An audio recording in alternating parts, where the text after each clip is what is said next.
دیا جائے کہ ابھی ایک کپ چائے بھی نہیں، پہلے اسٹیج پر 2 منٹ کے لیے اپنی شکل دکھانے چلیے، نہ پیشاب نہ لیٹرین نہ باتھ روم کچھ نہیں، پہلے شکل دکھانے چلیے۔ تصور کریے آدمی ہے، آج کوئی جنات نہیں ہوں میں جنات نہیں ہوں، ورنہ لوگوں کے آفر تو اتنے بڑے بڑے آ رہے ہیں، مولانا صاحب میری پارٹی کا پرچار کریے، ہیلی کاپٹر میں لے کے چلنے کے لیے ہم تیار ہیں۔ جرجیس نے یہی ایک چیز کمائی ہے کہ ہم نے اپنی عزت کا سمجھوتا نہیں کیا ہے کسی پارٹی کے ساتھ۔ جرجیس صاحب اس بات کے فیور میں ہے، اگر یہاں تیجسوی ہمارے لیے اچھا ہے تو تیجسوی کو آنا چاہیے، بنگال میں ممتا ہمارے لیے اچھی ہے تو ممتا کو آنی چاہیے، یو پی میں اکھلیش اگر ہمارے لیے تھوڑا بہت اچھا ہے تو وہاں اس کو آنا چاہیے۔ ہم اس فیور میں ہیں، یہ نہیں کہ کانگریسی آئے، یہ نہیں کہ یہی آئے، ہم اس فیور میں نہیں ہیں، ہمارے لیے کوئی پارٹی نہیں ہے، کوئی بھی مسلمانوں کی ہمدرد نہیں ہے، لیکن تھوڑا بہت جو ہماری ہمدرد ہے وہ بڑا نقصان سے ہم اپنے آپ کو بچا لیں، چھوٹا نقصان کر کے ہم تو اس فیور کے ہیں، اس لیے ابھی تک کوئی پارٹی ہم کو خرید نہیں سکی۔ آج بھی پورے اٹاوا میں ہم جا رہے تھے، کسی کو آج تک نہیں معلوم کہ مولانا جرجیس صاحب کس کو ووٹ دیتے ہیں، سپا کو دیتے ہیں کہ بسپا کو دیتے ہیں، آج تک کسی کو پتا نہیں۔ اور یہی وجہ ہے کہ میرے پاس سپا والے بھی آتے ہیں، بسپا والے بھی آتے ہیں، کانگریسی بھی آتے ہیں، ہمارے لیے سب برابر، کسی نے کچھ نہیں کیا ہے، کرو آؤ ہم تمہارا ساتھ دیں گے، ہمارا حق ادا کرو۔ تو میرے بھائیوں اس وقت جو پوزیشن ہے اس کو سمجھنے کی کوشش کرو، سی اے اور این آر سی ہمارے سر پہ مڈلا رہا ہے، اور کسانوں کی طرح ہم لوگ ہمت والے تو ہیں نہیں۔ کرونا آیا تو شاہین باغ ہٹ گیا، ابھی بھی کرونا چل رہا ہے لیکن کسان ڈٹے ہوئے ہیں، یہی سب۔ اور کسان تو ایسا ڈٹا ہوا ہے کہ اس دیش کا سب سے بڑا جو چوکیدار اس کو نیند نہیں آ رہی ہوگی کہ 26 جنوری کو کیا ہوگا میرا، حقیقت ہے۔ وہ کہہ رہا ہے میں پریڈ کریں گے۔ جیو کے کتنے ٹاور توڑے پنجاب میں، کتنے توڑے، اور یو پی میں دیکھ لیجئے سرکار کا ظلم، جن لوگوں نے تھوڑا بہت ہنگامہ ہوا تو گورنمنٹ نے کیا کہا کہ جنہوں نے جتنا نقصان کیا ان سے بھرپائی لی جائے گی، اور کتنے لوگوں کے نام چپتا دیے تھے کہ ان لوگوں سے اتنا لاکھ روپیہ وصول کرو۔ تمہارے باپ میں طاقت ہے تو پنجاب میں سکھوں سے کر کے دکھاؤ، 1,500 ٹاور توڑے انہوں نے، 1500 جیو کے، جانا پڑا کورٹ کی شرح میں، بچاؤ ہمیں بچاؤ، جانا پڑا شرح میں۔ تحریکیں جاگ چکی ہیں، اور یہ آپ بھی جانتے ہیں کہ اس وقت پورے ہندوستان میں نہ ہندو بھائی خوش ہیں، نہ مسلمان، نہ سکھ، نہ عیسائی، نہ کسان، کون خوش ہے؟ کوئی خوش نہیں، لیکن ہاں ووٹ وہیں رہ گئے، بھوکے مر رہا مرے، ووٹ وہیں رہ گئے۔ کیوں؟ تمہارا دشمن ہے، بس یہ صورتحال ہو گئی ہے۔ جی ڈی پی مائنس میں پہنچ گئی ہے، اسٹیشنیں بکنے لگی ہیں، ہوائی اڈے نیلام ہو چکے ہیں، سونے کی چڑیا کہلانے والا ہمارا یہ ملک گروی رکھا جا چکا ہے امیروں کے ہاتھوں، پھر بھی لوگ دیش بھکت بنے ہوئے ہیں کہ دیش بھکت دیش بھکت دیش بھکت۔ دیش کی سب سے بڑی company B S N L آج آئی سی یو پر لیٹی ہوئی ہے، اور دیش کا چوکیدار بی ایس این ایل کا پرچار نہ کرتے ہوئے جیو کا پرچار کر رہا ہو۔ ہم کہاں ہیں اور کس ملک میں ہم رہ رہے ہیں؟ میرے بھائیوں، جو سونے کی چڑیا تھا اس کو آج کیا کر دیا گیا ہے، ہمیں اور آپ کو سوچنا پڑے گا،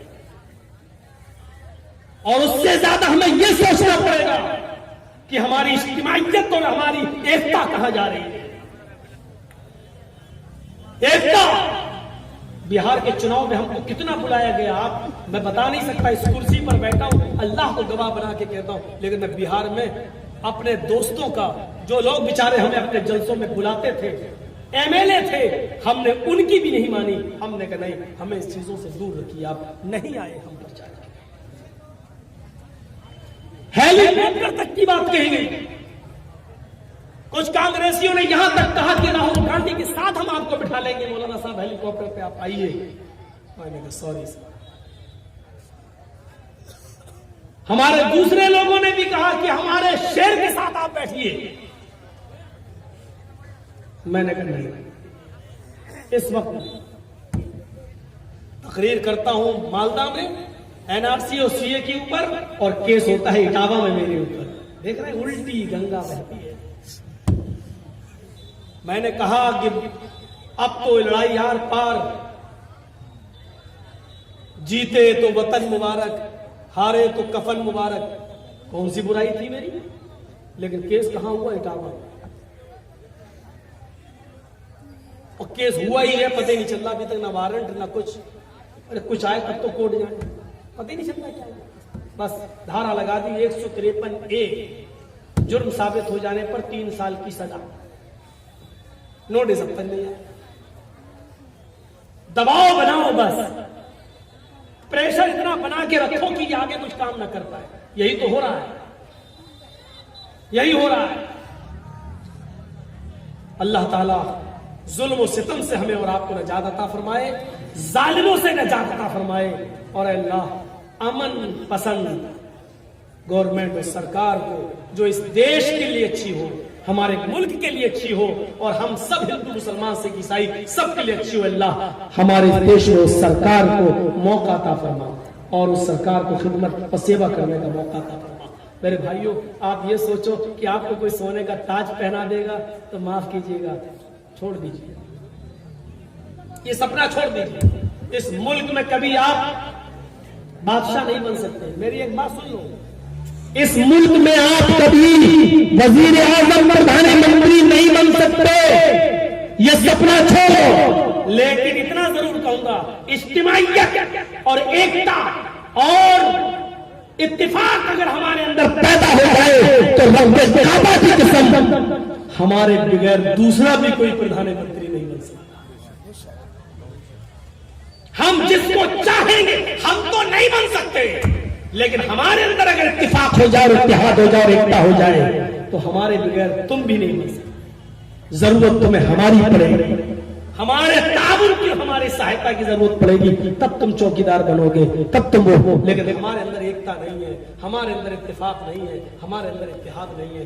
ضرورت ہے اس بات کی کہ قوم کے سربردہ لوگ، اس علاقے کے علماء لوگ، اس علاقے کے بڑے بڑے عالم لوگ ایک ہو جائیں، پلیٹ فارم پہ آ کے اپنی قوم کو سمجھائیں کہ تمہاری بھلائی کس میں ہے. سب جگہ لوگ اپنا فائدہ دیکھ رہے ہیں، اپنے فائدے میں ڈوبے ہوئے ہیں. ڈاکٹر ایوب جو اپنی ایک پارٹی بنائے ہوئے پیس پارٹی، تھوڑا سا بولتے ہیں جیل کے اندر چلے جاتے ہیں. میرے بھائیوں، اعظم خان تھوڑا سا بولتے ہیں جیل کے اندر چلے جاتے ہیں. ہمارے ساتھ یہ معاملات ہو رہے ہیں جو معاملات مولانا جرجیس مالدہ میں تقریر کرتے ہیں، پریشر ڈرانے کے لیے کیس کیا جا رہا ہے. میرے بھائیوں، ذرا تصور کیجیے آپ یہ کیوں ہو رہا ہے، کیوں پریشر بن رہا ہے؟ تاکہ یہ لوگ بول نہ سکیں، آواز نہ اٹھا سکیں. ہمیں نکلنا ہوگا، اتفاق اور اتحاد کے ایک پلیٹ فارم پہ ہمیں قائم کرنا ہوگا. ہم یہ نہیں کہہ رہے کہ جہاں بھی جاؤ، ہم کسی پارٹی کا پرچار کرنے نہیں آئے یہاں پر. ہم صرف یہ کہہ رہے ہیں کہ جہاں بھی جاؤ، جہاں بھی ووٹ دو، جس کو بھی دو، ایک ساتھ وہیں جانا چاہیے. سب کا سب متفق ہو کر وہیں پر جائیے تاکہ اجتماعیت رہے اور ہم اپنی بات آگے بڑھوا سکیں.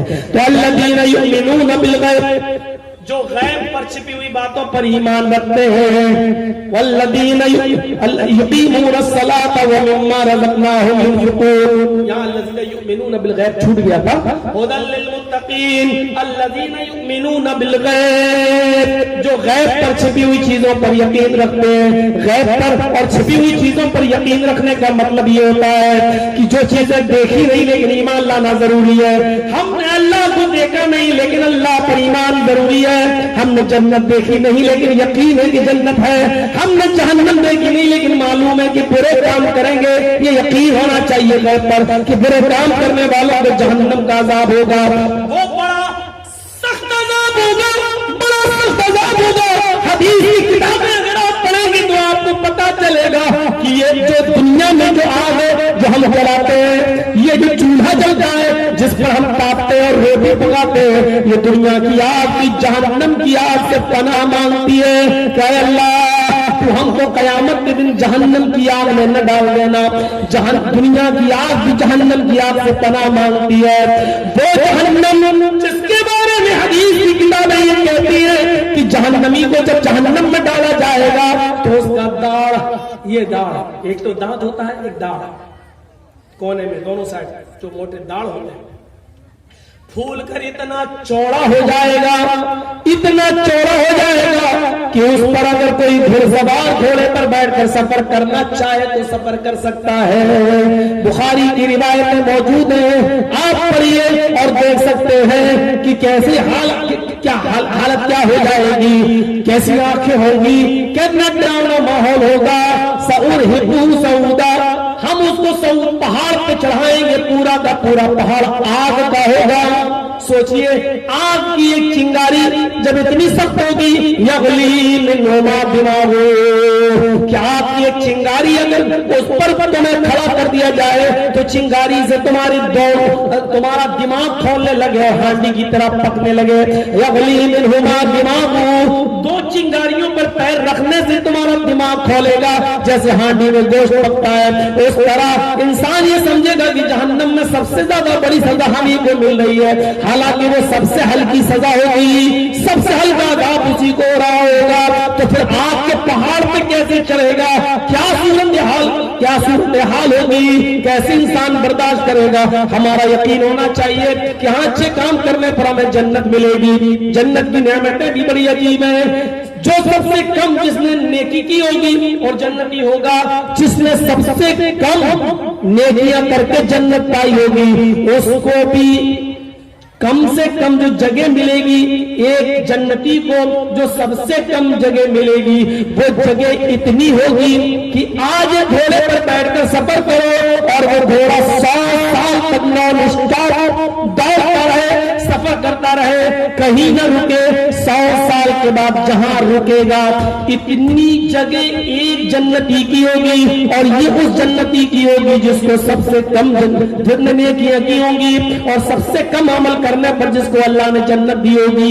یہ سب سے چھوٹے جنتی کی اتنی جگہ ہوگی۔ جہاں جنت اتنی ہوگی تو جہنم کا عذاب بھی بڑا ہوگا۔ میرے بھائیوں، ہمارے داڑھ پھول چکے ہوں گے، میدان محشر میں آنسوں میں جو پسینہ ہمارا ٹمٹی ٹپے گا تو اس پسینے کا حال تو یہ ہوگا کہ انسان اپنے عمل کے مطابق ڈوبا ہوگا۔ اور حدیث کی کتاب تو یہ کہتی ہے کہ انسان اپنے عملوں کو دیکھ کر اتنا روئے گا کہ اپنے آنسوؤں میں، اپنے آنکھوں سے گرنے والے آنسوؤں میں اگر ناؤ چلانا چاہے تو ناؤ پر بیٹھ کر وہ آسانی کے ساتھ ناؤ چلا لے گا۔ اس دن کے رونے سے بہتر ہے آج رو لیا جائے، آج گڑگڑا لیا جائے، آج اللہ سے توبہ اور استغفار کر کے اس کو منا لیا جائے۔ الذین یؤمنون بالغیب ویقیمون الصلاۃ، اور جو نماز قائم کرتے بتا دیا، ومما رزقناہم ينفقون، اور ہم نے جو رزق دیا ہے اس میں سے وہ خرچ کرتے رہتے ہیں، اللہ کی راہ میں دیتے رہتے ہیں۔ میرے بھائیو، اللہ کی راہ میں دے دو، اللہ کی راہ میں لٹا دو، آج جو دو گے وہی کام آئے گا۔ آپ کے پاس جو ہے وہ آپ کا نہیں ہے، اللہ کی قسم وہ آپ کا نہیں ہے، آج مرے کل اس کا کوئی دوسرا مالک ہو جائے گا۔ اور یہی بات ہشام ابن عبد الملک نے حضرت عبداللہ ابن عمر ابن سالم ابن عبداللہ ابن عمر سے کہی تھی۔ حضرت عمر فاروق کے پوتے حضرت سالم جب خانہ کعبہ کا طواف کر رہے تھے اور ان کے جوڑ لگے ہوئے تھے، پیبند لگا ہوا تھا، ان کے احرام میں پیبند لگا ہوا تھا، پیبند، تو حضرت ہشام ابن عبد الملک نے ان کی غریبی دیکھ کر کہا تمہارا نام کیا ہے؟ انہوں نے کہا سالم۔ تم کس کے بیٹے ہو؟ عبداللہ کے۔ کون عبداللہ؟ کہا عمر فاروق کے بیٹے عمر فاروق کے بیٹے عبداللہ، یعنی تم عمر کے پوتے ہو؟ کہا ہاں، وہی عمر جو امیر المومنین رہ چکے ہیں۔ سالم نے کہا اچھا تم ان کے پوتے ہو جس نے 22 لاکھ مربع میل پر حکومت کی ہے؟ فرمایا ہاں۔ کہا تمہارے پاس طواف کرنے کے لیے ایک احرام بھی نہیں ہے اور جوڑ لگا ہوا ہے، آؤ میں تمہاری مدد کروں، بتاؤ تمہیں کس چیز کی ضرورت ہے، میں خلیفہ ہوں، میں تمہیں کچھ دینا چاہتا ہوں۔ سالم ابن عبداللہ ابن عمر جواب دیتے ہیں نہیں، مجھے اللہ کے گھر میں کسی غیر کے سامنے دامن پھیلانے میں شرم آتی ہے، مجھے اللہ کے گھر میں اللہ کے ہوتے ہوئے کسی غیر کے سامنے دامن پھیلانے میں شرم آتی ہے، مجھے تم سے کوئی ضرورت نہیں ہے۔ بس سالم ابن عبداللہ نے طواف کیا، 7 چکر لگائے خانہ کعبہ کے، اور پھر 2 رکعت مقام حتیم پر نفل نماز پڑھی، اور اس کے بعد دونوں ہاتھ اٹھا کر اپنے رب سے دعا کرنے لگے۔ ہشام ابن عبد الملک دیکھ رہا ہے کہ یہ کیا دعا کر رہے ہیں، لیکن معلوم نہیں ہے، بس دیکھ رہا ہے کہ دعا کر رہے ہیں، لیکن دعا کیا کر رہے ہیں یہ پتہ نہیں ہے، کیا دعا ہے یہ پتہ نہیں ہے، بس دیکھ رہا ہے کہ ہاتھ اٹھائے ہوئے اور اللہ سے مانگ رہے ہیں۔ پھر صفا مروہ کی سعی کی اور چل دیے۔ جیسی سالم ابن عبداللہ نکلے تو یہ باہر نکلا، خلیفہ ہشام ابن عبد الملک باہر نکلا اور ایک چوراہے پر پکڑ کر کہا، اے سالم، الان خرجت من بیت اللہ فاسأل الان، اب تم مانگو۔ وہ اللہ کا گھر تھا، یہ اللہ کا گھر نہیں ہے، اب تو تم اللہ کے گھر سے نکل چکے، بازار میں آ گئے ہو۔ اللہ کے گھر میں اللہ کے ہوتے ہوئے دوسرے کے سامنے ہاتھ پھیلانے میں تمہیں شرم آتی تھی، لیکن یہ تو اللہ کا گھر نہیں ہے۔ سالم ابن عبداللہ نے کہا یہ تو میرے ہاتھ دھو کر نہیں، نہا دھو کر پیچھے پڑ گئے۔ ارے میں نہیں لینا چاہتا، نہیں تم ضرورت مند ہو، بتاؤ تم کیا دوں۔ کہتے تم کون سی ضرورت پوری کرو گے؟ ہشام نے کہا میں سمجھا نہیں، ام من حوائج الدنیا ام من حوائج الآخرہ، تم میری آخرت کی ضرورت پوری کرو گے یا دنیا کی؟ ہشام نے کہا دنیا کی، آخرت کی ضرورت کون کس کی پوری کر سکتا ہے؟ تو اللہ کے رسول نے اپنی بیٹی تک سے کہہ دیا فاطمہ عمل کر، اور بغیر عمل کے اس دنیا سے چلی گئی تو قیامت کے دن تیرا باپ بھی تجھے اللہ کے عذاب سے نہیں بچا سکتا، اس لیے میں آخرت کے دن تمہاری کوئی مدد نہیں کر سکتا۔ دنیا میں کیا چاہتے ہو تم بتاؤ، سونا چاندی کپڑا اناج غلہ جو چاہتے ہو ہم تمہیں دیں گے۔ سالم ابن عبداللہ ہنسنے لگے۔ اب سنیے جواب سنیے، میں جانتا ہوں ٹھنڈی رات ہے، میں یہ بھی جانتا ہوں کہ جب رات کے 1 بجے آپ ٹائم دیں گے تو کون بیٹھے گا؟ سنیے، بس میں بہت ہل کے سمیٹ رہا ہوں لیکن اس واقعے کو آپ سن لیجئے میرے بھائیوں، سنتے سنتے یہ بھی سنیے۔ جب کہا کہ میں تمہیں سونا چاندی مانگو، دنیا اناج غلہ کیا، تو سالم ابن عبداللہ نے جو جواب دیا وہ سنیے کیا تھا۔ اے ہشام، میں دنیا مانگوں، سونا چاندی مانگوں، اناج و غلہ کپڑا تم سے مانگوں؟ کہا ہاں۔ تمہیں معلوم تھا کہ خانہ کعبہ کا طواف کرنے کے بعد میں نے کیا کیا؟ کہا دعا مانگی۔ کہا تمہیں معلوم ہے نماز پڑھنے کے بعد میں نے دعا مانگی؟ ہاں۔ میں نے اپنے دونوں ہاتھ اٹھائے؟ ہاں۔ تمہیں معلوم ہے کہ میں نے اپنے رب سے کیا مانگا؟ ہشام کہتا یہ میں کیا جانوں کہ تم نے اپنے رب سے کیا مانگا، میں نے تو دور سے دیکھا کہ تم اپنے رب سے کچھ مانگ رہے ہو۔ ہاں صحیح ہے، میں نے اپنے رب سے کیا مانگا یہ میں تمہیں بھی نہیں بتانا چاہتا ہوں۔ سالم کیا جواب دیتے ہیں؟ میں نے اپنے رب سے کیا مانگا یہ میں تمہیں بھی نہیں بتانا چاہتا، لیکن تم بار بار مجھ سے کہتے ہو سونا چاندی کپڑا لتا اناج غلہ مانگو، دنیا مانگو، تو اتنا میں تمہیں بتا دینا چاہتا ہوں کہ جب میں اپنے ہاتھ اٹھا کر اپنے رب سے کچھ مانگ رہا تھا تو کیا مانگا یہ تو میں نہیں بتاؤں گا، لیکن اتنا سن لو، ما سألت الدنیا من یملکها فکیف اسألها من لا یملکها، دنیا تو میں نے اس سے بھی نہیں مانگی جو دنیا کا مالک ہے، سونا اور چاندی تو میں نے اس سے بھی نہیں مانگا جو دینے والا ہے، اناج غلہ کپڑا لتا تو میں نے اس سے بھی نہیں مانگا جو دینے والا ہے، من یملکها جو دنیا کا مالک ہے، فکیف اسألها من لا یملکها، تو میں تجھ سے کیا مانگوں جو دنیا کا مالک ہی نہیں ہے۔ آج مرا اور یہ کل یہ چیزیں دوسرے کے ہاتھ میں آ جائیں گی، جب تو اس کا اختیار ہی نہیں رکھتا تو اس کا مالک ہی نہیں ہے تو تجھ سے کیا مانگوں؟ جا نہیں چاہیے، دنیا تو میں نے اس سے بھی نہیں مانگی، میں نے اس سے بھی آخرت مانگی ہے، میں نے اس سے بھی جنت مانگی ہے، میں نے اس سے بھی جنت کے اندر تھوڑی سی جگہ مانگی ہے، میں نے دنیا تو اس سے بھی نہیں مانگی جو دنیا کا مالک ہے۔ میرے بھائیو، چاہے جتنی دولت ہو آپ کے پاس، آپ کی نہیں ہے۔ جرجی صاحب نے سوچا تھا اچانک پیر کٹے گا، کتنا جائے گا، کیا ہوگا؟ جس کا باپ نہیں، ماں نہیں، اور ماں نے مرتے وقت انتقال کے وقت میری پھوپھی نے اس کا ہاتھ میرے ہاتھ میں دے کر کہا بیٹا اب اس کی ذمہ داری میں تمہارے اوپر سونپتا ہوں۔ تصور کرو، نہیں ہے